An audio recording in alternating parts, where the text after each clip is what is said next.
거짓말의 대가. 강민주는 회사 본관 15층 비상계단을 올라가고 있었다. 손에는 내일 이사회 발표 자료가 들려 있었다. 28세의 경영전략본부장으로서 그는 아버지 강일호 회장의 확실한 후계자였다. 본부장님, 16층 자료실에 추가 보고서가 준비되어 있습니다. 비서의 전화를 받고 계단을 이용하기로 했다. 더 빠를 것 같았다. 14층과 15층 사이 갑자기 위에서 누군가 급하게 뛰어내려왔다. 잠시만요. 너무 늦었다. 급하게 뛰어내려오던 마케팅팀 김대리가 서류 뭉치를 든 민준과 정면으로 부딪혔다. 쿵, 쿵, 쿵. 민준의 몸이 커다란 소리를 내며 계단을 굴러떨어졌다. 서류가 공중에 흩날렸다. 그리고 마지막 층계에서 왼쪽 다리가 난간 철제 구조물에 끼이는 소리가 들렸다. 으악! 찢어지는 듯한 고통과 함께 의식이 흐려졌다. 왼쪽 다리 좌골신경총에 심각한 손상이 있습니다. S대병원 신경외과 과장은 MRI 영상을 가리키며 설명했다. 철제 난간에 끼이면서 신경다발이 심하게 압박당했고 일부는 파열되었습니다. 수술로 최대한 복원했지만 민주는 침대에 누운 채 천장을 바라봤다. 보행은 가능합니다. 하지만 만성 통증은 평생 지속될 가능성이 높고 30분 이상 서 있거나 걷는 것도 힘들 겁니다. 계단이나 경사로는 특히 어렵고요. 치료 방법은 없습니까? 강일호 회장이 다급하게 물었다. 신경재생 치료법들이 연구 중이긴 합니다. 하지만 아직 성공률이, 거기에 비용도 엄청날 것이고요. 돈은 문제 없습니다. 회장이 단호하게 말했다. 제 아들을 고칠 수 있다면 얼마든지 쓰겠습니다. 민주는 모든 것을 시도했다. S대병원을 매일 같이 오가며 집중 물리치료를 받았다. 하지만 매일 밤 찾아오는 통증은 여전했다. 진통제 없이는 잠들 수 없었다. 30분 이상 걷거나 서 있으면 다리가 불타는 것처럼 아팠다. 미국 어병원 신경블록 시술과 최신 통증 관리 프로그램. 2주 정도는 효과가 있는 듯 했지만 곧 원래대로 돌아왔다. 스위스 비병원 줄기세포를 이용한 신경재생 시도. 4개월간 3차례 시술. 비용만 N억 원. 결과는 실패였다. 신경재생 징후가 거의 없었다. 독일 시병원 나노기술 기반 신경재생 실험 치료. 최첨단 기술이었지만 여전히 실험 단계였다. 5개월간의 치료 끝에 부분적인 개선이 있었다. 통증이 조금 줄었고 걷는 시간이 늘어났다. 하지만 완치는 요원했다. 그 사이 회사에서는 민준의 이름이 서서히 지워지고 있었다. 후계 구도 재검토 경영 승계 불투명 같은 기사들이 쏟아졌다. 그렇게 시간만 흘러가고 민준은 결국 우울증 진단을 받았다. 민준아, 내게 전문가를 소개하고 싶구나. 어느 날 한국에 돌아와 재활 치료 중이었던 민준에게 아버지가 한 여성을 데려왔다. 안녕하세요, 강민주님. 통합건강관리 컨설턴트 이채영입니다. 채영은 동정 어린 시선을 보내지 않았다. 그것이 민준에게는 신선했다. 제 역할은 님의 일상을 체계적으로 관리하는 겁니다. 재활 스케줄부터 식단, 수면 패턴, 그리고 정신 건강까지요. 첫날부터 채영은 완벽했다. 새벽 3시 47분. 민준이 통증으로 깨어 신음하자 노크 소리가 들렸다. 민준님, 제가 들어가도 될까요? 채영은 이미 따뜻한 찜질팩과 허브티를 준비해와 있었다. 어떻게? 제 방이 바로 옆이에요. 민주님이 힘들어 하시는 소리가 들렸어요. 채영은 조심스럽게 민준의 다리에 찜질팩을 올려놓았다. 천천히 숨 쉬세요. 통증은 곧 가라앉을 거예요. 그날 밤부터 민준은 채영을 다르게 보기 시작했다. 2달이 지나자 민준의 삶은 확실히 달라졌다. 가장 중요한 건 마음이었다. 채영은 민준이 우울해할 때 조용히 옆에 앉아 음악을 틀어줬다. 힘들어할 때는 억지로 위로하지 않고 그냥 손을 잡아줬다. 채영 씨. 한강변 산책로에서 민준은 지팡이를 짚고 천천히 걸으며 말했다. 당신이 없었다면 저는 이미 모든 걸 포기했을 겁니다. 민준 씨, 사랑합니다. 저와 함께 해주시겠습니까? 채영은 눈물을 글썽이며 고개를 끄덕였다. 네, 민준 씨. 평생 옆에 있을게요. 그리고 이듬해 2 사람은 약혼을 발표했다. 언론은 재벌 후계자의 감동적인 사랑 같은 헤드라인을 뽑았다. 채영은 하루아침에 유명인이 되었다. 윤서현 여사도 마음을 열었다. 채영 씨, 우리 민준이를 부탁해요. 어머님, 제가 평생 민준 씨를 지킬게요. 모든 게 완벽해 보였다. 얼마 지나지 않아 가족들 간의 식사 자리가 있었다. 저녁 식사를 마치고 민준이 절뚝거리며 화장실에 갔다. 거실에는 서현과 채영만 남았다. 서현은 우연히 채영을 봤다. 채영의 얼굴에서 온기가 순식간에 사라졌다. 그녀는 핸드폰을 꺼내 명품 쇼핑몰을 스크롤하며 작게 혀를 찼다. 그 표정은 지금까지 본 채영과 완전히 달랐다. 차갑고 계산적인 얼굴이었다. 하지만 곧 민준이 돌아오자 채영의 얼굴에 다시 미소가 돌아왔다. 민준 씨 괜찮아요? 완벽한 변신이었다. 차가웠던 그 모습이 자꾸 생각나 며칠을 잠을 이룰 수 없었던 서연은 결국 사설 탐정을 알아보기로 했다. 박철수 탐정님이시죠? 서현은 강남의 한 조용한 카페에서 만났다. 박철수는 20년 경력의 베테랑 사설 탐정이었다.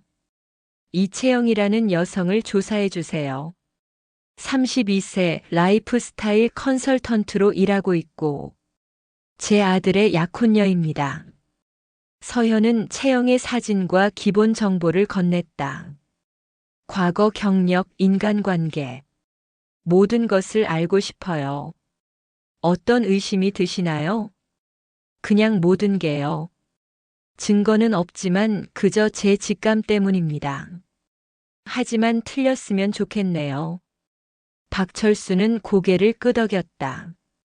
3주 정도 시간을 주십시오. 서현의 서재. 박철수가 두꺼운 파일을 올려놓았다. 이채영에 대한 조사 결과입니다. 그리고 죄송하지만 좋지 않은 내용입니다. 첫 페이지를 펼치자 여러 남성들과 채영이 함께 찍힌 사진들이 나왔다. 이채영은 지난 5년간 유부남 자산가들을 타깃으로 체계적인 사기 행각을 벌여왔습니다. 박철수가 설명을 시작했다. 수법은 이렇습니다. 먼저 컨설턴트로 접근해서 신뢰를 쌓습니다. 그 다음 개인적인 고민 상담을 하면서 감정적 친밀감을 형성하죠. 그리고는 고가의 선물이나 현금을 요구합니다. 거절하면 관계를 가족이나 직장에 폭로하겠다고 협박합니다. 유부남들은 스캔들을 두려워하기 때문에 대부분 요구에 응합니다. 사진들이 계속 넘어갔다.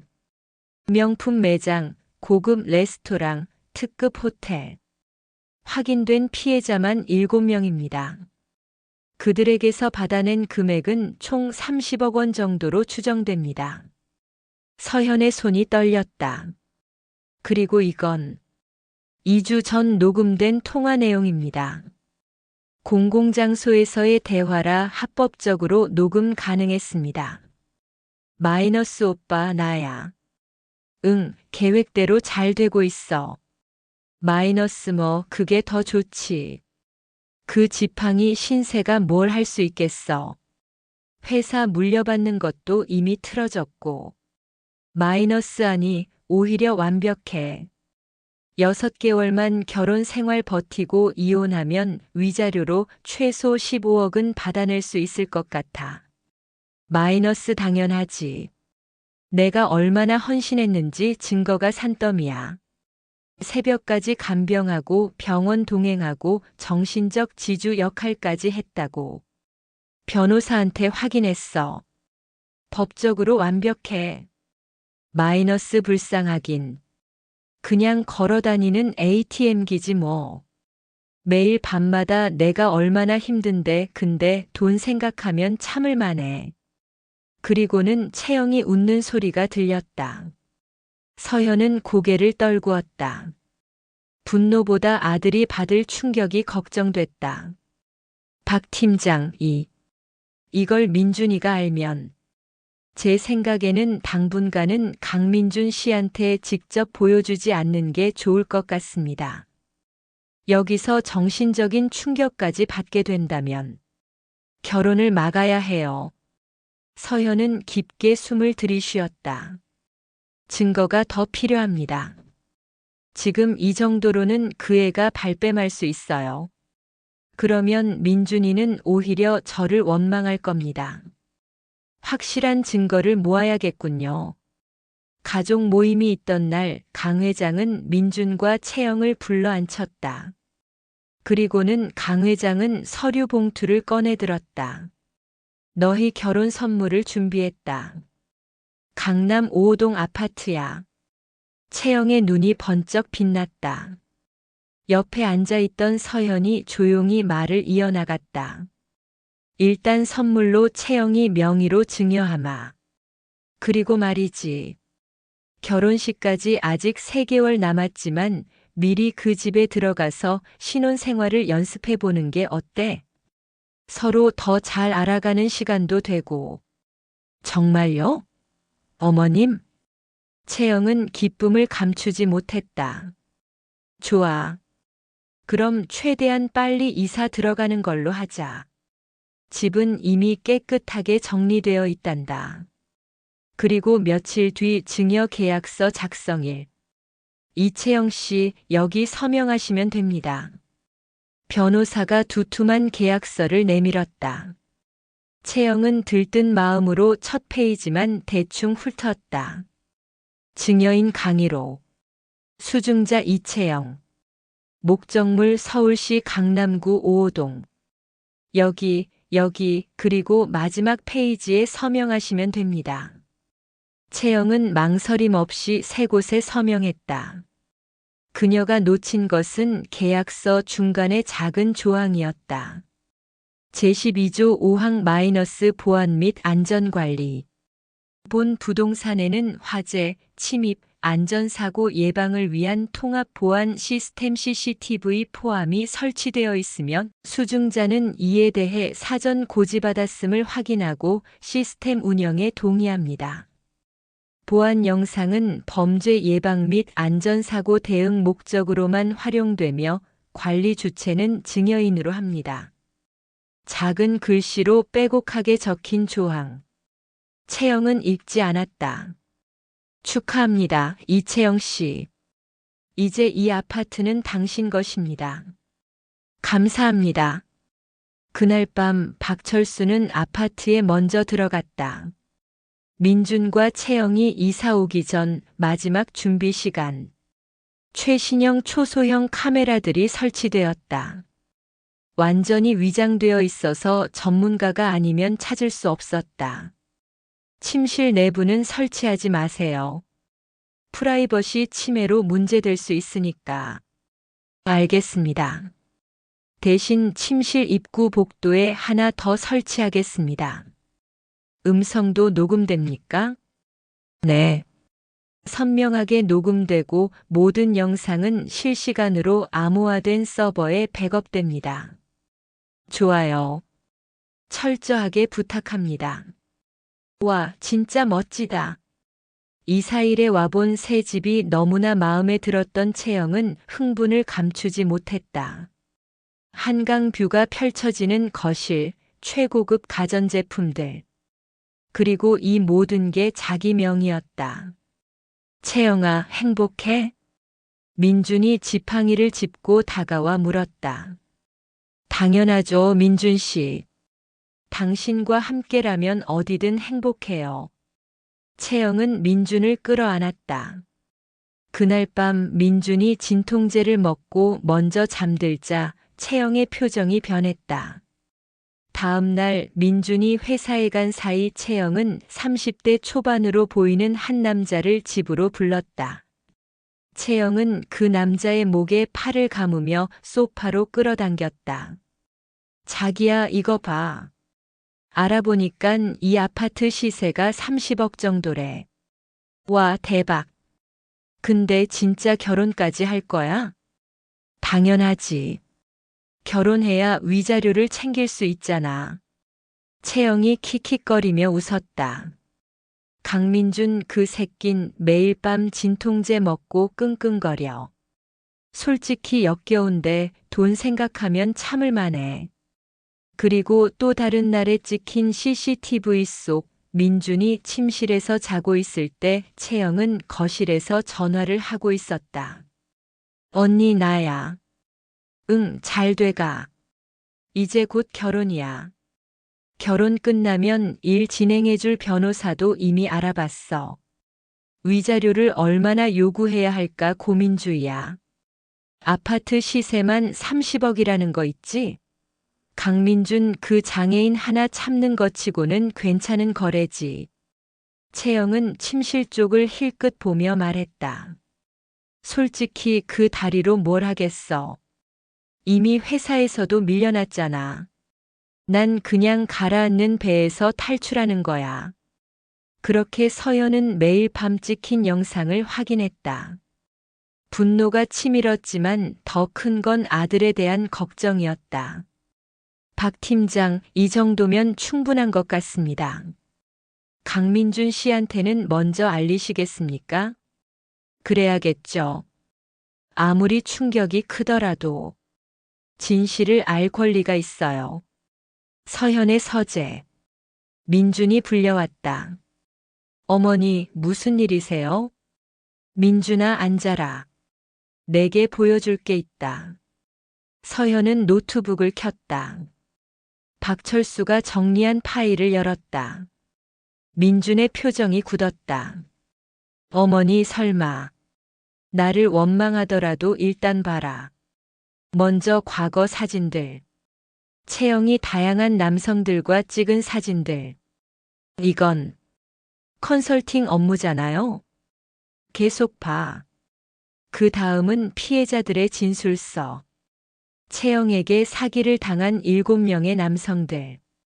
이건 민준의 목소리가 떨렸다. 그리고 이건 녹음 파일이다. 통화 녹음이 재생되었다. 채영의 목소리가 흘러나왔다. 그 지팡이 신세가 뭘 할 수 있겠어. 위자료로. 걸어다니는 ATM기지 뭐. 민준의 얼굴이 창백해졌다. 하지만 그는 아무 말도 하지 않았다. 그리고 이건 아파트 CCTV 영상이다. CCTV요? 증여 계약서에 명시되어 있었다. 채영 씨도 서명했고 보안 목적으로 설치된 거야. 영상이 재생되기 시작했다. 채영이 다른 남자와 포옹하는 장면, 민준을 조롱하는 장면, 위자료 계획을 논의하는 장면. 모든 영상이 끝났을 때 민준은 여전히 침묵했다. 어머니. 어머니는 제가 무너질 거라고 생각하셨죠? 충격받고 울고 좌절할 거라고. 민준아. 사실 어느 정도 알고 있었어요, 어머니. 서현의 눈이 커졌다. 뭐라고? 사실 저도 채영이를 의심하고 있었어요. 민준이 천천히 설명하기 시작했다. 채영이는 너무 완벽했어요. 새벽에 제가 깨면 항상 준비되어 있었고, 제 스케줄을 완벽하게 관리했고, 절대 실수하지 않았어요. 그런데, 처음엔 고마웠지만 시간이 지나면서 무언가 의심스러웠어요. 어머니, 사실 제 다리는 이미 나았어요. 뭐라고? 어떻게? 언제부터? 민준이 설명했다. 독일에서 마지막 치료를 받을 때였어요. 그때는 부분적 개선만 있었죠. 하지만 의사들이 새로운 실험 치료를 제안했어요. 민주는 창밖을 바라보며 계속했다. 처음 3개월은 변화가 없었어요.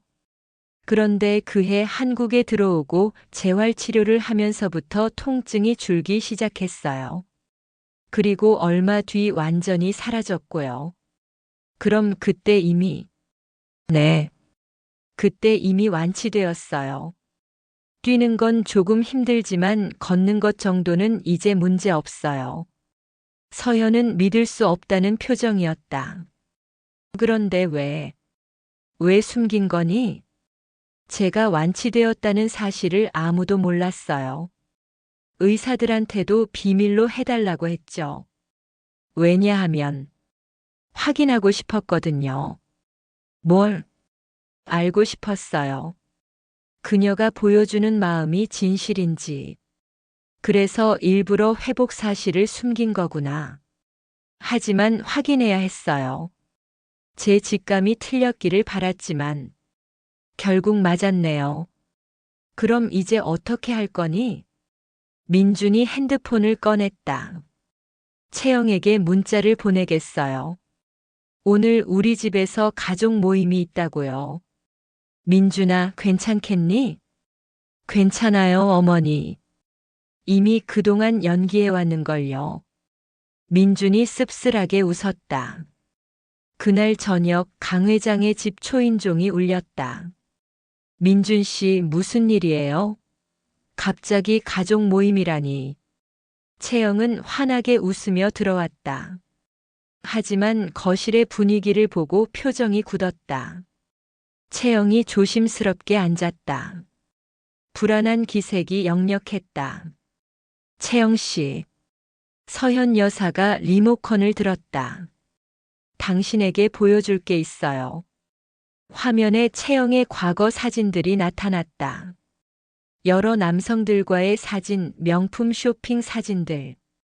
이건 컨설팅 업무예요. 그래요? 그럼 이것도 컨설팅 업무인가요? 피해자들의 진술서가 화면에 떴다. 채영의 얼굴이 하얗게 질렸다. 이건 조작이에요. 제가 그런 적 없어요. 그럼 이것도 조작인가요? 그동안 녹음되었던 채영의 목소리가 재생되기 시작했다. 그건 농담이었어요. 친구랑 그냥. 농담이라고요? 서현의 목소리가 얼음처럼 차가워졌다. 그럼 이것도 농담인가요? CCTV 영상이 재생되기 시작했다. 채영이 남자와 포옹하는 장면, 강민준 그 병신이라고 말하는 장면, 이 지긋지긋한 연기 언제까지 해야 돼 라며 짜증을 내는 장면, 민준의 약을 조롱하는 장면. 모든 영상이 재생되었다. 채영은 더 이상 변명할 수 없었다. 순간 채영의 표정이 변했다. 온화하고 헌신적이던 가면이 벗겨지고 차갑고 계산적인 본 모습이 드러났다. 좋아, 인정할게요. 채영이 자포자기한 듯 말했다. 맞아. 난 돈이 필요했어요. 그래서 접근한 거고. 너도 사실 알고 있었잖아, 강민준. 채영이 민준을 향해 손가락을 가리켰다.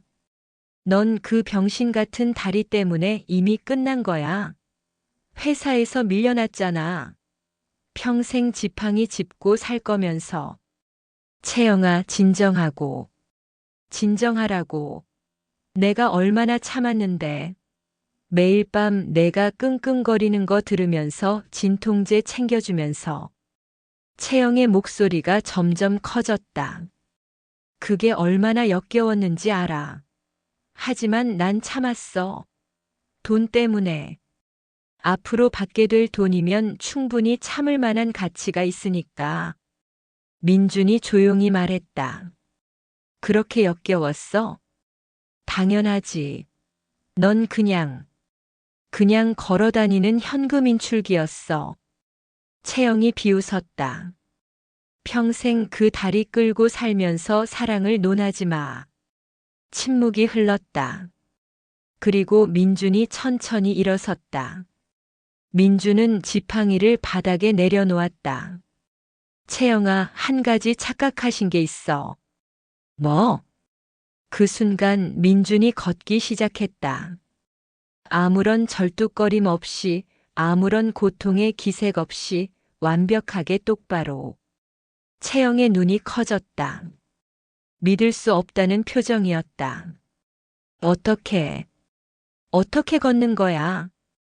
다리는 이미 꽤 오래전에 완치됐어. 민준이 차분하게 말했다. 그럼 지금까지 연기였어. 민준의 목소리는 얼음처럼 차가웠다. 당신이 연기한 것처럼 나도 연기했어. 내가 날 정말로 사랑하는지 아니면 제 돈을 사랑하는지 확인하고 싶었거든. 에이, 이럴 수가. 채영은 주저앉았다. 나한테 지팡이 신세병신 걸어다니는 ATM기라고 했지. 내 장애를 이용해서 동정을 유발하고 그걸로 위자료를 챙기려고 했고. 민준이 채영을 내려다봤다. 하지만 내가 조롱했던 그 다리로 나는 지금 아무 문제 없이 서 있어. 그리고 내 계획은 완벽하게 무너졌지. 채영은 아무 말도 할 수 없었다. 그때 초인종이 울렸다. 강 회장이 문을 열자 경찰 2명이 들어왔다. 이채영 씨 맞습니까? 네. 사기, 공갈, 명예훼손 혐의로 체포하겠습니다. 경찰이 수갑을 꺼냈다. 잠깐만요. 채영이 민준에게 매달렸다. 민준 씨, 제발 한 번만 용서해 주세요.